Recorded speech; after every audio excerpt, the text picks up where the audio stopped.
સુરતથી અને સુરતનો આખો વિસ્તારથી આપને રિપોર્ટ બતાવ્યો કે શું હાલત છે। આગળ વધીએ, નર્મદાની વાત કરીએ।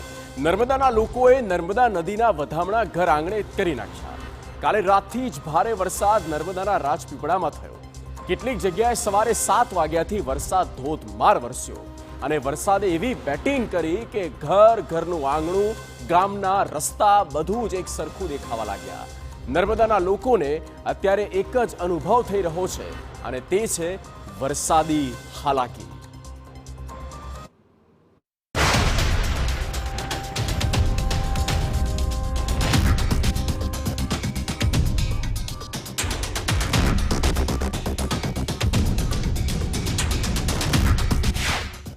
દક્ષિણમાં દમદાર, નર્મદામાં નોન સ્ટોપ વરસાદ।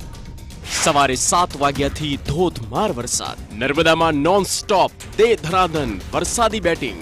જોઈ લો આ દ્રશ્યો।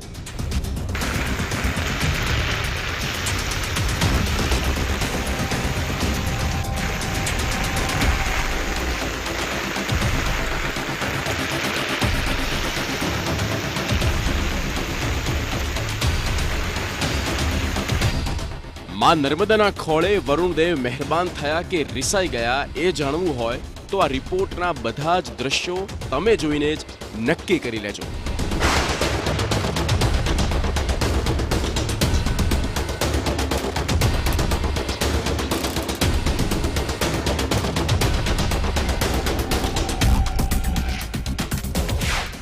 સૌથી પહેલા તમને લાછરસ ગામે લઈ જઈએ। આ છે નાંદોદ તાલુકાનું લાછરસ ગામ। જોઈ લો, વરુણદેવની અવિરત કૃપા અહીંયા એવી વરસી કે આ માહોલને માણવાની કોઈ હિંમત કરવા નથી માંગતું। એકલ દોકલ જે લોકો દેખાયા તેઓ કંઈક લાવવા માટે ન છૂટકે જીવન જરૂરી ચીજવસ્તુઓ લાવવા માટે જવું તો પડે। લાછરસ ગામના આ બીજા દ્રશ્ય જુઓ। માથે ધમધોકાર વરસાદ અને ગામના પાદરે પાણીનો જોરદાર ભરાવો અને તેમાં ફસાઈ ગઈ કાર।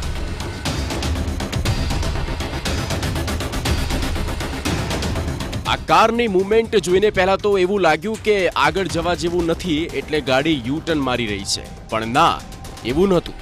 આ ગાડી તણાઈ રહી છે અને તેનું રેસ્ક્યુ કરવામાં આવ્યું સ્થાનિકો દ્વારા। તો આ છે મોવી ડેડિયાપાડા।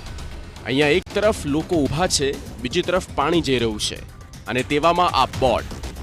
પુલ જર્જરિત હોવાથી વાહન વ્યવહાર માટે બંધ કરવામાં આવ્યું છે, એટલે આ એક વરસાદમાં પુલ તૂટી જાય કે ધોવાઈ જાય એ દેખીતું છે, પણ આમાં ફસાય છે ત્યાંના લોકો। હવે આ રસ્તો ક્રોસ કરવો એ સાવ અશક્ય છે। સ્થાનિકો પણ બિચારા બનીને બસ જોઈ રહ્યા છે કે ઉઘાડ ક્યારે નીકળશે અને ક્યારે પુલ બનશે। થોડા આગળ વધીએ અને આ વડિયા ગામ બાજુ જઈએ તો આ જુઓ, ગામ જેવું લાગે જ નહીં, બસ પાણી અને પાણી જ। નેત્રંગ બાજુ ગામના લોકોને જવું હોય તો આ રસ્તો છે, પણ જવું કેવી રીતે એ તો ભગવાન ભરોસે।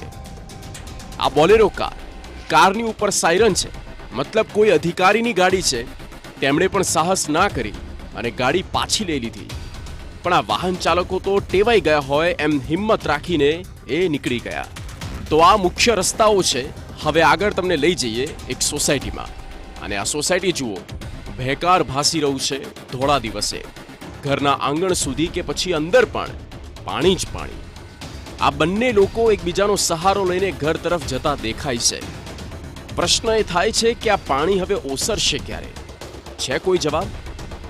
અત્યારે આપણે સત્યમનગર સોસાયટી જે વડિયા ખાતે આવેલી છે તેમાં ઘૂંટણસમા પાણી ભરાવાના કારણે જે લોકો છે એ ઘરમાં પૂરવા પર મજબૂર બન્યા છે। આપ દ્રશ્યોમાં જોઈ રહ્યા છો કે જે ઘરની જાળીમાંથી લોકો જોઈ રહ્યા છે કે કેટલું પાણી ભરાયું છે અને ઘરની બહાર પણ નથી જઈ શકતા। એનું કારણ છે કે અહીંયા સોસાયટીમાં પાણી ભરાયા છે ઘૂંટણસમા પાણીને કારણે।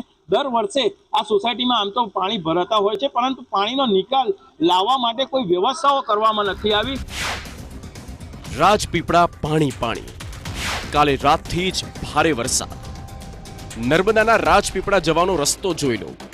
પોલીસની વાને બેરિકેડ્સની જેમ અડીંગો જમાવીને બેસવું પડ્યું છે કે જેથી કરીને કોઈ આગળ જવાની રિસ્ક ના લે। રીતસર આ રસ્તા પર પાણીના ભરાવાના કારણે માર્ગ વ્યવહાર તૂટી ગયો છે। આ અનુભવ અને આ હાલાકી, આ બેવું ફાટ્યું। રસ્તા પર એટલું પાણી ભરાયું કે લોકોનું કામે જવાનું જ અટકી પડ્યું। આ શરૂઆત થઈ છે। આગામી 28 તારીખ સુધી વરસાદની ભારે આગાહી છે। ત્યારે નજીકના સમયમાં સંપૂર્ણ રાહતની શક્યતાઓ હાલ તો ઓછી દેખાય છે. વિશાલ પાઠક, TV9, નર્મદા. ચોમાસાનો